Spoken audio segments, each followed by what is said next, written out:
Hello दोस्तों, आप सभी को आज हैप्पी टीचर्स डे की हार्दिक शुभकामनाएं।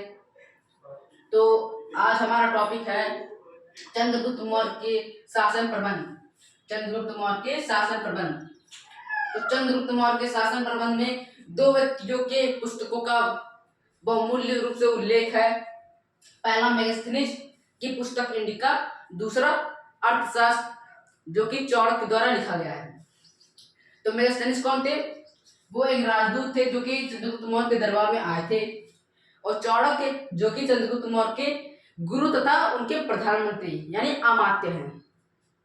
तो हम इस वीडियो में मेगास्थनीज की इंडिका के आधार पर वर्णित शासन व्यवस्था के बारे में हम जानेंगे। तो ये सभी शासन व्यवस्था लिखे हैं, तो इसके बारे में हम डिटेल में जानते हैं। तो सबसे पहले राजधानी, दूसरा नगर के शासन प्रबंध, तीसरा सैन्य प्रबंध, चौथा ग्राम प्रबंध, पांचवा राजसभा का वर्णन, छठवा सामाजिक व्यवस्था का वर्णन, सातवां कृषि एवं कृषि का कर व्यवस्था, कृषि का कर व्यवस्था, कृषि का कर व्यवस्था यानी कृषि पर कर व्यवस्था, यानी कृषि पर जो व्यवस्था हुई थी कर की, उसके बारे में हम जानेंगे। चलिए इस वीडियो को स्टार्ट करते हैं। तो सबसे पहले हम इसमें राजधानी के बारे में जानेंगे। तो राजधानी इनकी कौन थी? आप जानते हैं कि इनकी राजधानी पाटलिपुत्र थी।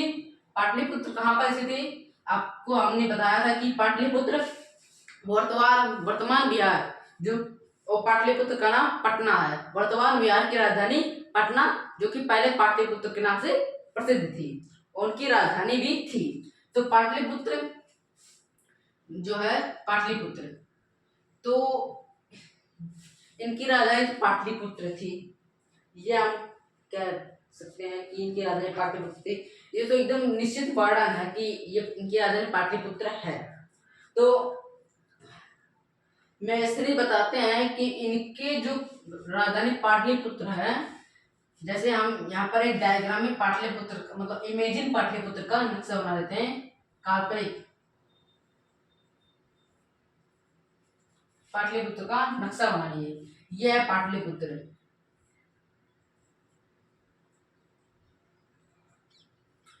इसके किनारे 64 फाटकों का एक दुर्ग था, यानी कि जो पाटलिपुत्र नगर है उसके किनारे एक दुर्ग था जिसमें 64 फाटक थे। गेट 64 गेट, ये पूरा मिला के 64 गेट। ये है दुर्ग, ये है दुर्ग। पाटलिपुत्र में 64 फाटक थे। तो आप जानते हैं कि दुर्ग क्या होता है? तो दुर्ग, पहले हम उदाहरण बता दें दुर्ग का। अगर आप जानते हैं कि चाइना की दीवार के बारे में अगर आप सुने होंगे, तो जो चाइना की दीवार जैसे दिखता है वही दुर्ग है। जो चाइना की दीवार है वही दुर्ग है। तो क्या होता है कि जो चाइना का जो दुर्ग है, चाइना का जो दीवार है, वैसे ही इनका भी एक दीवार है यानी दुर्ग था। दुर्ग क्या होता है? दुर्ग में सैनिक अपने साम्राज्य नगर की रक्षा करता है। वो भी एक इमारत जैसा होता है, एक लंबे आकार जैसा इमारत जैसा होता है, जहां से सैनिक अपने दुश्मनों पर आक्रमण करता है तथा अपने नगर या साम्राज्य को बचाता है। तो दुर्ग कुछ इस प्रकार के होते हैं। तो दुर्ग में यहाँ पर भी एक गेट रहता है ऊपर, यहाँ पर एक गेट रहता है, इधर भी एक गेट। इधर से नगरवासी बाहर अंदर जा सकते हैं और यहाँ पर ऊपर सैनिक रहते हैं।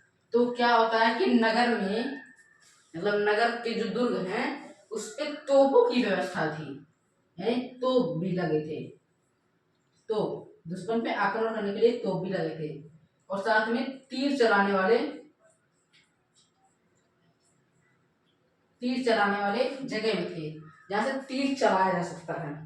तीर चलाने वाले जगह भी थे, और इनमें 64 फाटक थे और मीनारें भी थी। 570 मीनार। मीनार क्या?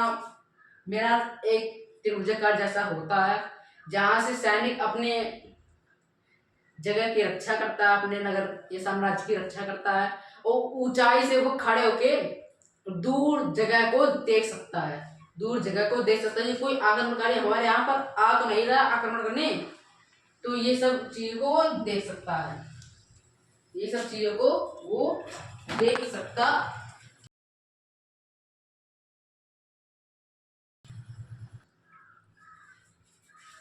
मीनारें क्या होती हैं? तो मीनारें त्रिभुजाकार जैसी दिखती है, त्रिभुजाकार जैसी, जो ऊपर गोले गोला होता है, जहां से सैनिक दूर जगह यानी दूर जगह को देख सकता है, तथा उससे वो पता लगा सकता है कि हमारे यहाँ पर कोई आक्रमणकारी आक्रमण करने तो नहीं आ रहा है, और वहां से वो हमला भी कर सकता है, वहां से वो हमला भी कर सकता है। जैसे उदाहरण में आपने कुतुब मीनार का नाम सुना होगा। कुतुब मीनार की संरचना कैसी है? कुतुब मीनार की संरचना कैसी है? कुतुब मीनार की कुछ संरचना ऐसी है, जहाँ ऊपर गोला हो गया है, यहाँ फाटक लगे हैं, थोड़ा सा 5 मंजिलों का है, ये 5 मंजिलों का। ऐसे दुर्ग में मीनारें भी थी। कितनी मीनारें थी? फाटक 64, मीनारें कितनी थी? 570। मीनारें कितनी थी? 570। और आप जानते हैं कि इनकी जो राजधानी पाटलिपुत्र थी वो बहुत ही इम्पोर्टेंट थी, क्योंकि इनकी जो राजधानी को बचाना इन्हें बहुत जरूरी था। तो अगर आपको एक और चीज मतलब रक्षा करने के लिए यहाँ पर इनके दुर्ग के पास वे नगर में गहरी खाई थी, जो जिसकी चौड़ाई 300 फीट थी और उसकी गहराई 30 हाथ। ये 30 हाथ जितनी गहरी थी, 30 हाथ जितनी गहरी थी,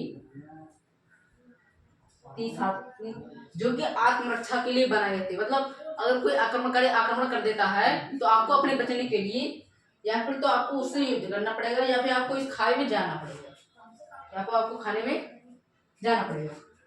तो अब पहला टॉपिक हमारा इसमें समाप्त होता है। दूसरा आता है नगर के शासन प्रबंध। अब नगर में शासन प्रबंध के बारे में जानते हैं। तो नगर में 6 पदाधिकारियों की समिति थी। 6 पदाधिकारी को होते हैं ऐसे अधिकारी जिन्हें ऊंचे ऊंचे पद पे नियुक्त किया जाता है, उन्हें पदाधिकारी कहते हैं। और इन पदाधिकारियों में मतलब इनकी 6 समिति थी। इन पदाधिकारियों की 6 समिति थी। इन 6 पदाधिकारियों की 6 समिति थी, और इन समिति में 5 मेंबर होते थे। 5 मेंबर होते थे यानी 5 सदस्य। तो पहली जो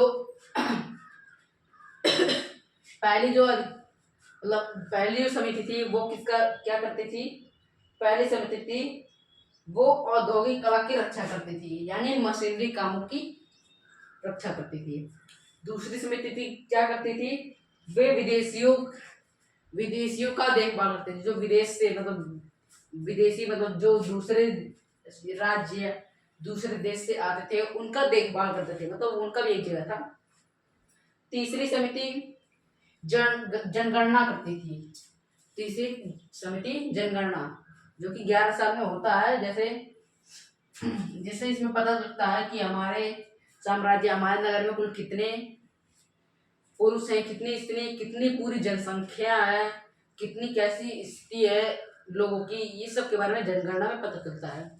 चौथी समिति क्या होती है कि नाप तौल, जो वाणिज्य पर नाप तौल होता है उसके बारे में चौथी समिति थी। 5वीं समिति होता है वे वस्तुओं का संरक्षण करती थी। और छठवीं समिति वो वस्तुओं का दाम निश्चित करती थी। समझ में आया? तो नगर के शासन प्रबंध में यही बताया गया है।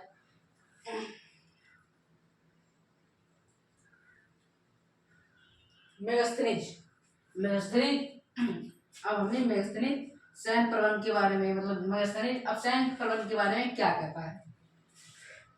जैसे जैसे जो जैसे नगर के शासन प्रबंध है, वैसे सैन्य प्रबंध में भी 6 समिति थी, 6 अधिकारियों की 6 समिति थी, जिसमें 5 मेंबर होते ही थे।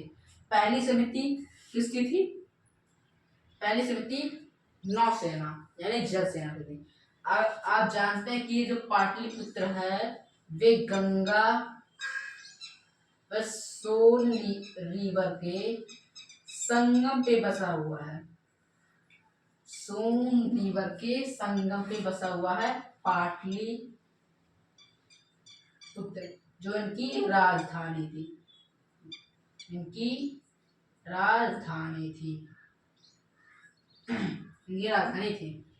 तो अगर कोई आक्रमणकारी इन नदियों के सहायता से इस जगह पे आक्रमण करना, यानी इनकी राजधानी पे आक्रमण करना करे, तो उसके लिए इन्होंने नौसेना का यानी जल सेना का इन्होंने प्रबंध किया था। ये पहली अधिकारियों की समिति है। दूसरी रसद जैसे भोज्य पदार्थों, मतलब सैनिकों के भोज्य पदार्थों या और अन्य चीजों के लिए सैनिकों को प्रोवाइड करना, जैसे उनको हथियार प्रोवाइड करना और जैसे उन्हें कवच प्रोवाइड करना, थोड़ा उन्हें फिटनेस देना, तो इन सब चीज़ों का रसद, उसे रसद कहते हैं। तो रसद का प्रबंध दूसरा था। तीसरा प्रबंध किसका था? पैदल सेना का, यानी पैदल सेना तो चाहिए, जमीन भी तो थी, पैदल सेना थी। चौथा क्या होता है? चौथा हाथी की सेना थी। पांचवा ऊंटों की सेना थी, ऊंटों की। इससे हमें पता चलता है कि इनके शासनकाल में ऊंट भी थे।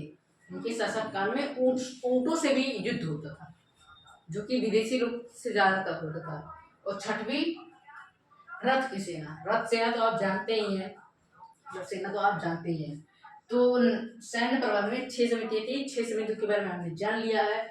अब हम अगले टॉपिक ग्राम प्रबंध के बारे में जानेंगे। तो ग्राम प्रबंध के बारे में मेगास्थनीज की पुस्तक इंडिका में ज्यादा कुछ वर्णन नहीं किया गया ग्राम प्रबंध के बारे में। तो ग्राम प्रबंध को मुखिया चलाता है, मतलब मुखिया के अंडर रहता है। मुखिया के अंडर ग्राम प्रबंध रहता है। जो मुखिया रहता है वह कर सिंचाई, भूमि का जंगल यातायात का देखभाल का काम करता है। तो इसकी विवरण में ज्यादा कुछ नहीं बताया गया है ग्राम प्रबंध के बारे में। तो अब आता है राज्यसभा का वर्णन।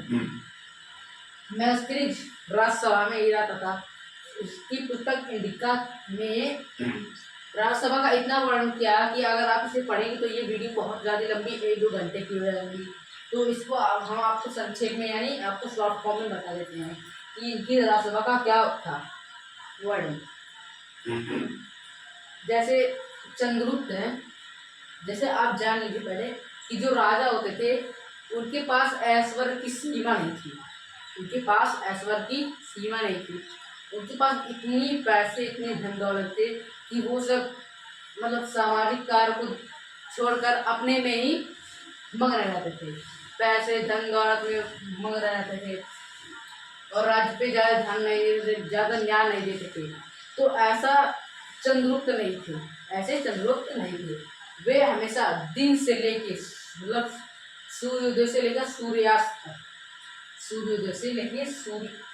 तक वे हमेशा न्यायालय में बैठ के लोगों की शिकायतें सुनते थे और उनका समाधान करते थे, उनको न्याय देते थे तथा अपने मंत्रियों से भी विचार विमर्श करते थे, अपने वाणिज्य के बारे में, अपने नगर प्रशासन प्रबंध के बारे में,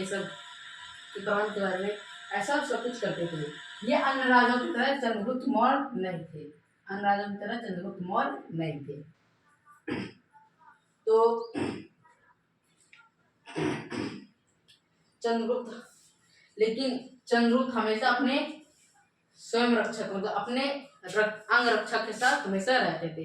जब भी वो अपने महल से बाहर निकलते थे वो अंग रक्षक के साथ रहते थे, क्योंकि उन्हें डर लगता था कि कहीं उनकी कोई आक्रमणकारी उन पर हथियार से उनकी मृत्यु न कर दे, हथियार से उनकी मृत्यु न कर दे। क्योंकि हर राजा को भय रहता था कि अगर अब मेरी मृत्यु हो गई तो इस राज्य को कौन संभालेगा, सब अराजकता फैल जाएगी, इस सब चीजों की में।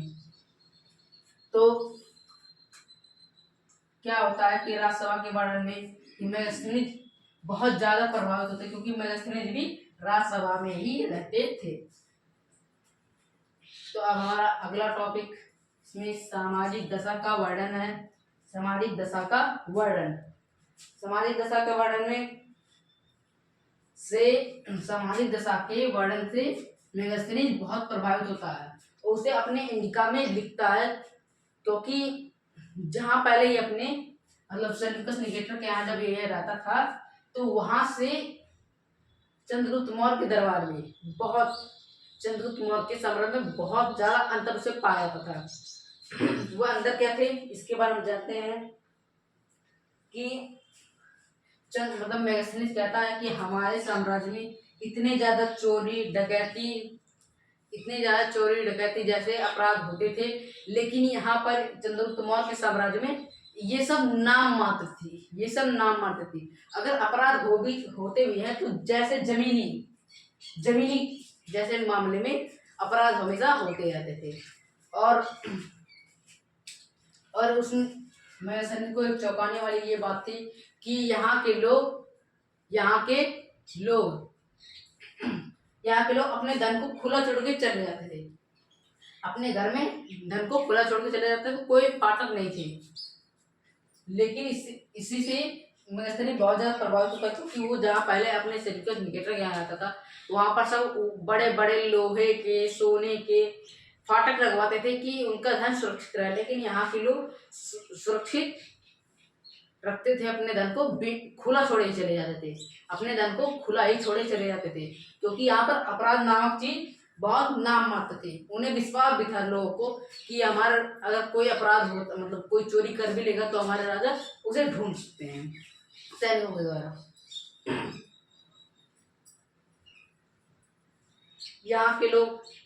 यहाँ के जो लोग मतलब चंद्रगुप्त मौर्य के जो साम्राज्य के लोग थे उनके पास बहुत अपार धन था। वो लोग हमेशा धन से लदे हुए रहते थे, सोना चांदी गहना सब ऐसे पहने रहते थे। वहाँ के लोगों का वस्त्र बहुत ही मतलब उच्च कोटि के वस्त्र ही रहते थे, जैसे मलमल का, रेशम का, जूट का, ऊन का, ये सब चीजों के रेशों से वो बनाते थे अपने कपड़े, वो उच्च कोटि के कपड़े को पहनते थे।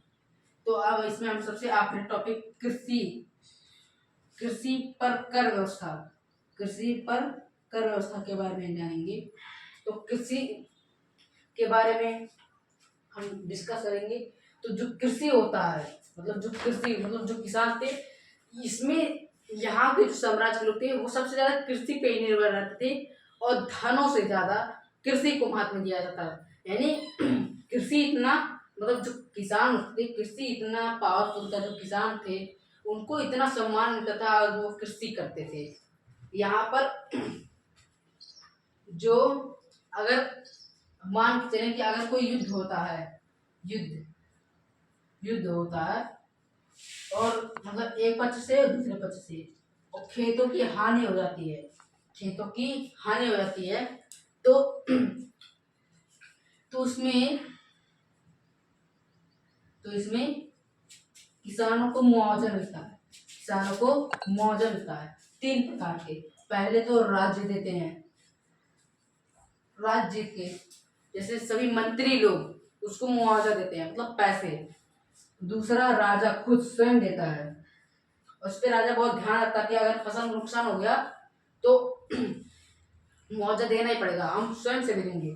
और तीसरा जिस सेना या सैनिक से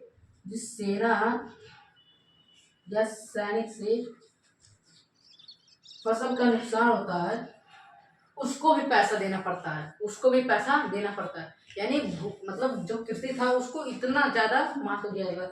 यही नहीं कृषि के लिए मतलब सैनिक भी बनते थे, कृषि के लिए सैनिक बनते थे। मतलब ये अलग प्रकार के सैनिक जो सिर्फ कृषि को यानी किसानों के खेतों को खाली रक्षा करेंगे। अगर कोई अन्य व्यक्ति किसानों की फसलों को बर्बाद कर देता है तो उसको कठोर दंड भी दिया जाता है, कठोर दंड भी दिया जाता है, कठोर दंड भी दिया जाता है, कठोर दंड भी दिया जाता है। अगर आपको ये वीडियो पसंद आई हो तो कृपया चैनल को सब्सक्राइब करें, लाइक करें, कमेंट करें। अब तक के लिए धन्यवाद।